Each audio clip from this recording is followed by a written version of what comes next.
आवाज जनतेचा, लढा सर्वसामान्य जनतेच्या न्याय व हक्कांसाठी।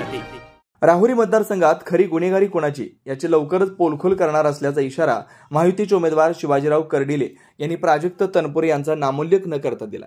राहुरी शहरातून आज सकाळी महायुतीचे उमेदवार शिवाजी कर्डिले यांची प्रचार फेरीस प्रारंभ होऊन शहरात विविध ठिकाणी त्यांचे जोरदार स्वागत करण्यात आले। यावेळी पुढे बोलताना कर्डिले म्हणाले, राहुरी शहरात हिंदुत्ववादी संघटनांनी मेळावा आयोजित केला असता विरोधकांनी उधळून लावला, यातच यांची खरी गुन्हेगारी समोर येत असल्याचं कर्डिले म्हणाले। यावेळी आरपीआय जिल्हाध्यक्ष सुरेंद्र थोरात, धर्मवीर संभाजी प्रतिष्ठानचे अध्यक्ष राजूभाऊ शेटे, भाजपा तालुकाध्यक्ष सुरेश बानकर, शिवसेना तालुकाध्यक्ष देवेंद्र लांबे, आरपीआय तालुकाध्यक्ष विलास साळवे, भाजपा राहुरी शहराध्यक्ष राजेंद्र उंडे, नयन शिंगे, रावसाहेब तनपुरे, भैयासाहेब शेळके, सुजय काळे, शिवाजी डवले, दादा पाटील सोनवणे, रवींद्र म्हसे, सुभाष गायकवाड आदींसह महायुतीचे सर्व पदाधिकारी कार्यकर्ते उपस्थित होते। तर राहुरी शहरामध्ये आजपासूनच मी रॅली सुरू केली। 5 दिवसापासून माझे चिरंजीव आशिष कर्डिले आणि महायुतीचे आणि भारतीय जनता पार्टीच्या सर्व कार्यकर्त्यांची राहुरी शहरामध्ये मोठ्या प्रमाणामध्ये फेरी घेतली आणि त्यामध्ये विशेष करून तरुण मित्र मोठ्या प्रमाणामध्ये सहभागी होतात।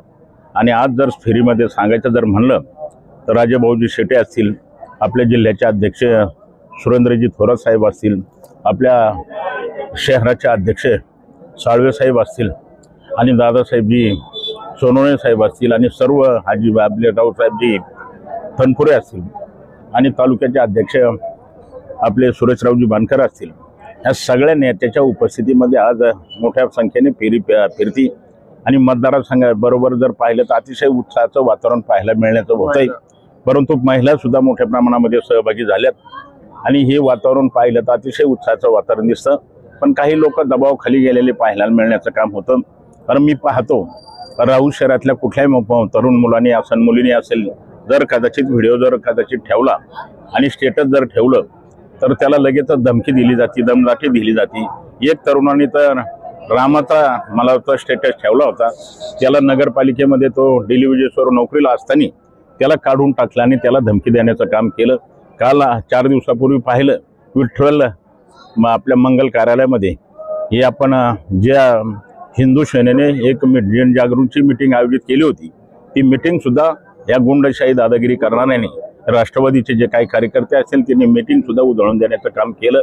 म्हणजे याचा अर्थ त्यांना हिंदुत्वावर काही कुठल्या प्रकारचं प्रेम दिसत नाही, वाटत नाही, त्यांना इतरांचे मतं घ्यायचे, त्यामुळे यांना ह्या गोष्टी काही कुठल्याच प्रकारच्या मान्य होत नाही।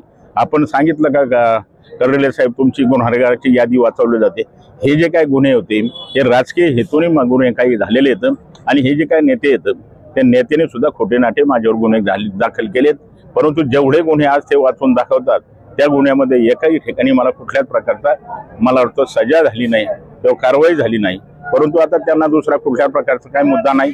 आता राज्यामध्ये अनेक उमेदवार विधानसभेच्या निवडणुका करतात। विधानसभेच्या निवडणुकीत प्रत्येक जो लोकप्रतिनिधी असतो त्याला वेगवेगळ्या आंदोलनाचे असतील, मोर्चाचे असतील, कधी कधी आपण मुळात आमचं आम्ही पाणी सोडलंय त्याचे सुद्धा गुन्हे आमच्यावर दाखल झालेले आहेत। त्यामुळे गुन्हा काय असा काही कुठल्या प्रकारचा विशेष नाही।